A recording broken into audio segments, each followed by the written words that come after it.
اما بعد فاعوذ باللہ من الشیطان الرجیم بسم اللہ الرحمن الرحیم الزانیۃ والزانی فاجلدوا کل واحد منہما مئۃ جلدہ صدق اللہ العظیم وصدق رسولہ النبی الکریم الامین ونحن علی ذلک لمن الشاہدین والشاکرین والحمد للہ رب العالمین ان اللہ وملائکتہ یصلون علی النبی یا ایہا الذین آمنوا صلوا علیہ وسلموا تسلیما اللہم صلی علی سیدنا و مولانا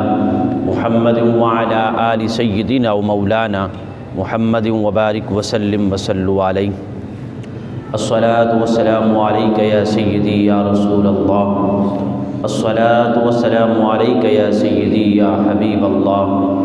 وعلى آلك وأصحابك يا محبوب رب العالمین۔ اللہ تبارک و تعالی جل جلالہ و امن والہ و اعظم شانہ کے حمد و ثنا، اور اس کے بعد حضور سرور کائنات، مفخر موجودات، زینت بزم کائنات، سید سرورہ حامی بے کساں،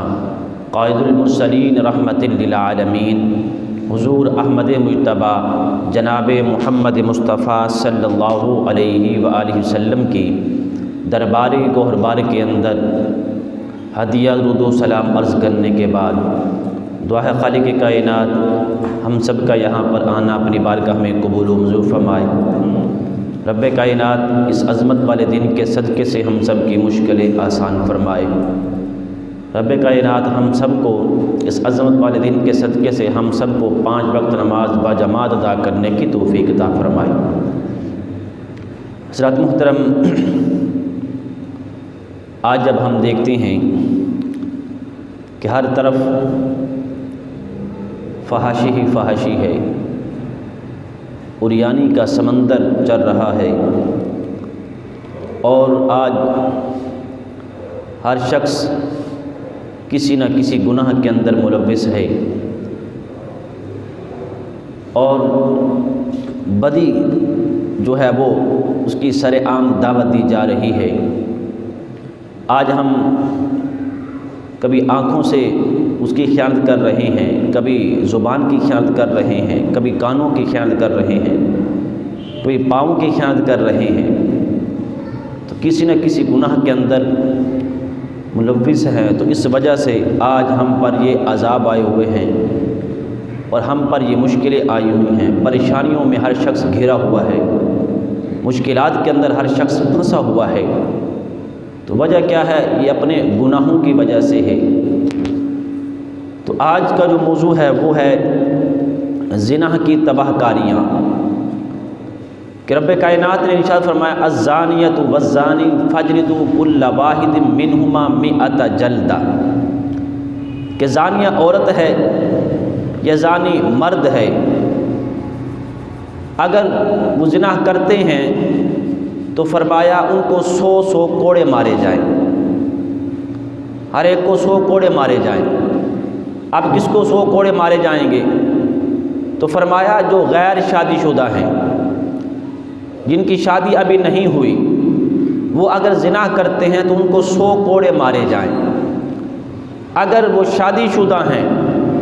پھر کوڑے نہیں مارے جائیں گے، بلکہ ان کو رجم کیا جائے گا، ان کو پتھروں سے مارا جائے گا، آدھا زمین میں کھڈا کھود کر ان کو دبا کر، اور پھر ان کو پتھر مارے جائیں گے، اور اسی میں ان کو ہلاک کر دیا جائے گا، موت ہو جائے گی اسی کے اندر۔ یہ ان کی سزا ہے۔ اور زنا کا لغوی معنی کیا ہے؟ زنا کا جو لغوی معنی ہے اس کا معنی ہے پہاڑ پر چڑھنا،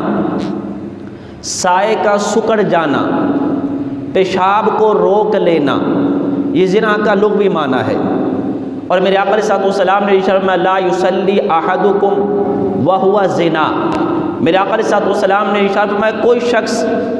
اس حالت میں نماز نہ پڑھے کہ اس نے پیشاب کو روکا ہوا ہے، پخانے کو روکا ہوا ہے، تو فرمایا ایسی حالت میں وہ نماز نہ پڑھے کہ پیشاب اس کو تیز آ رہا ہے، پھر وہ آ کے نماز میں کھڑا ہو گیا ہے، اب کیا ہے اس کا ذہن منتشر ہو جائے گا، کبھی ادھر، کبھی اس پیشاب کو اس کو حاجت ہو رہی ہے، کبھی نماز کی طرف، کبھی میں نے کون سی صورت پڑھی ہے کون سی نہیں پڑھی ہے۔ تو فرمایا ایسی حالت میں کوئی شخص نماز نہ پڑھے۔ اور زنا کا یہ لغوی معنی ہے کہ پہاڑ پر چڑھنا، سائے کا سکڑ جانا، پیشاب کو روک لینا۔ اور اس کے اندر کئی احادیث ہیں، میرے آقا علیہ الصلوۃ والسلام نے ارشاد فرمایا، اور حضرت انس رضی اللہ تعالیٰ عنہ اس حدیث کے راوی ہیں کہ میرے آقا علیہ الصلوۃ والسلام نے ارشاد فرمایا کہ قیامت کے قریب جب یہ نشانیاں ظاہر ہو جائیں، جب لوگوں پر ایسا وقت آ جائے، تم سمجھ جانا کہ قیامت آنے والی ہے۔ پہلی کیا ہے؟ میرے آقا علیہ الصلوۃ والسلام نے ارشاد فرمایا پہلی نشانی یہ ہے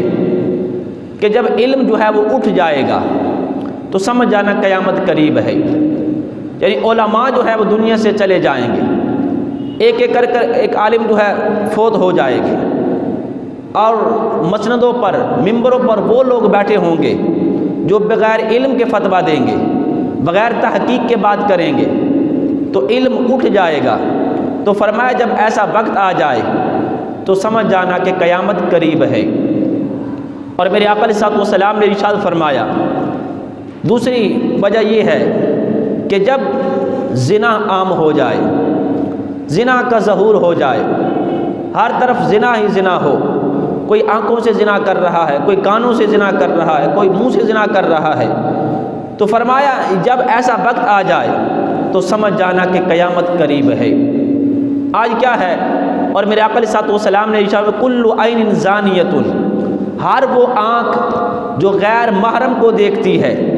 غیر محرم کی طرف اٹھتی ہے، تو فرمایا وہ آنکھ زنا کرنے والی ہے، وہ زانی آنکھ ہے، وہ گناہ گار آنکھ ہے۔ اور جس کان کے اندر گندے گانے سنے جائیں، گندی باتیں سنے جائیں، فرمایا وہ کان زنا کر رہے ہیں۔ زبان سے گندی باتیں بولی جائیں، گندے الفاظ زبان سے ادا کیے جائیں، تو فرمایا جب ایسا وقت آ جائے تو سمجھ جانا کہ قیامت قریب ہے۔ تو آج یہی ہے کہ آج بدی کا سر عام اعلان ہو رہا ہے اور ہر طرف گناہ میں ہر شخص ڈوبا ہوا ہے۔ تو میرے آقا نے ارشاد فرمایا جب ایسا وقت آ جائے، یہ تین چیزیں پائی جائیں، تو سمجھ جانا کہ قیامت قریب ہے۔ اور میرے آقا علیہ الصلوۃ والسلام نے ارشاد، حضرت ابو موسیٰ اشعری رضی اللہ تعالیٰ عنہ روایت کرتے ہیں کہ میرے آقا علیہ الصلوۃ والسلام نے ارشاد فرمایا کوئی عورت اگر خوشبو لگاتی ہے، خوشبو لگا کر مردوں کے سامنے سے گزرتی ہے، کس وجہ سے؟ کہ مرد اس کی طرف مائل ہو جائیں یا مرد اس کی خوشبو کو سونگے، تو میرے آقا علیہ الصلوۃ والسلام نے ارشاد فرمایا وہ زانیہ عورت ہے، زانیہ عورت ہے، چاہے وہ نماز پڑھنے کیوں نہ جا رہی ہو، چاہے وہ میلاد سننے کیوں نہ جا رہی ہو، چاہے وہ درس قرآن سننے کیوں نہ جا رہی ہو، اگر اس نے خوشبو لگائی ہے تو میرے آقا علیہ الصلوۃ والسلام نے ارشاد فرمایا اس کی خوشبو جو ہے غیر بندے تک پہنچ گئی ہے، تو میرے آقا نے فرمایا اس کی نہ نماز قبول ہے نہ اس کا قرآن پڑھنا قبول ہے، جب تک وہ اپنے جسم سے خوشبو کو زائل نہیں کر لے گی، دور نہیں کر دے گی، اس وقت تک اس کی نماز قبول نہیں ہوگی۔ تو میرے آقا نے ارشاد فرمایا وہ عورت زانیہ ہے۔ وجہ کیا ہے؟ کہ وہ لوگوں کے دلوں میں زنا کی تحریک پیدا کر رہی ہے، زنا کی لذت پیدا کر رہی ہے۔ تو فرمایا ایسی عورت جو خوشبو لگا کے جاتی ہے، وہ لوگ اس کی طرف مائل ہوتے ہیں، تو فرمایا وہ زانیہ عورت ہے، زانیہ عورت ہے۔ تو اس لیے آج زنا کی وجہ سے آج جو ہم پر پریشانیاں مصیبتیں آئی ہوئی ہیں، اور گناہوں کی وجہ سے یہ مصیبتیں پریشانی آئی ہوئی ہیں، یہ تھوڑا عذاب ہے، یہ تھوڑا عذاب ہے کہ ہمارے رزق کے اندر برکت نہیں رہی،